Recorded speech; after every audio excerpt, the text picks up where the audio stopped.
After years of behind-the-scene reorganization, Proton is finally set to launch its new generation persona and has 2 more in the pipeline. We asked its CEO Datuk Ahmad Fuaad to see if this is enough to revive its fortunes.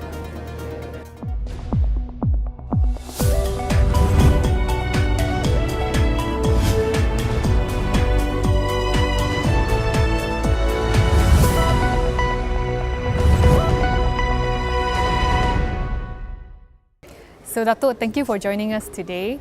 Earlier this year, government actually did say that they are going to give Proton 1.5 billion ringgit soft launch with the condition of finding a strategic partner. Have you identified the strategic partner already? Identification of a strategic partner is a long process. I think it's not as easy as we think. It involves a lot of investigation, a lot of assessments, so that will take time. We have undertaken an RFP process to invite identified potential partners to participate in strategic collaboration with Proton. That process is still ongoing. We have invited about 14 potential participants. 8 of them has responded. Right. So we are now at the assessment stage. So how soon do you think you can actually sign a deal with one of these partners? It's not as easy as we think, so it will take time. I think the earliest, if at all, will be first quarter of next year. That will be the earliest. So how do you actually feel about this sale to a foreign party? But in your opinion, actually what went wrong in Proton? Okay, first off, what I feel about this strategic partner, I think Proton will have to have someone who will be able to help them provide the technology, the platform, as well as someone who will be able to help Proton reduce costs so as to allow us to produce cars that is more competitively priced. And that will also enable us to produce new models at faster speed. Because now if you were to do everything ourselves, it will take longer time.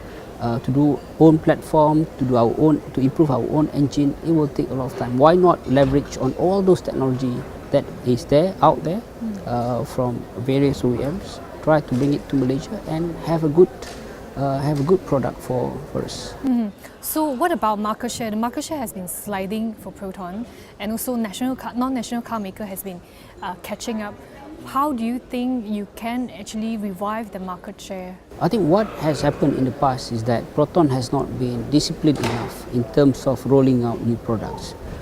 Car is similar to fashion, but it's just take longer time. I think people want to see products that they like, products that they believe they can use. So if you don't renew your products every now and then, assuming like this persona, it took 7 or 9 years for us to replace that model with a new one. So that will take time.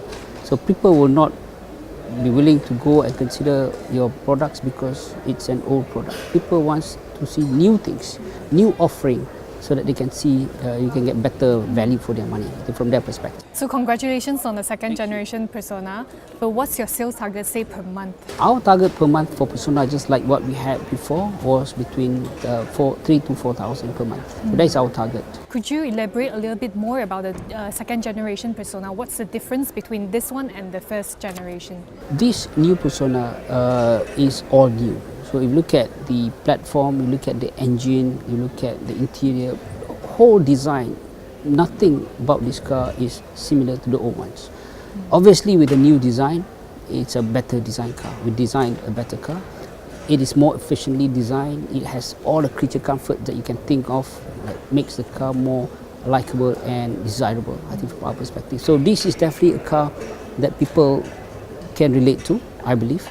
The beauty about this car is also the fact that we focus our attention on trying to reduce the harshness, the noise of the car. So when you drive this car, you really feel good about driving this car. So the second generation persona is actually categorized as B segment, and we know that Produas just rolled out a Beza model, and their response has been overwhelming. Are you concerned with the competition? Well, obviously we are very concerned about competition, but notwithstanding that, we have to compete healthily.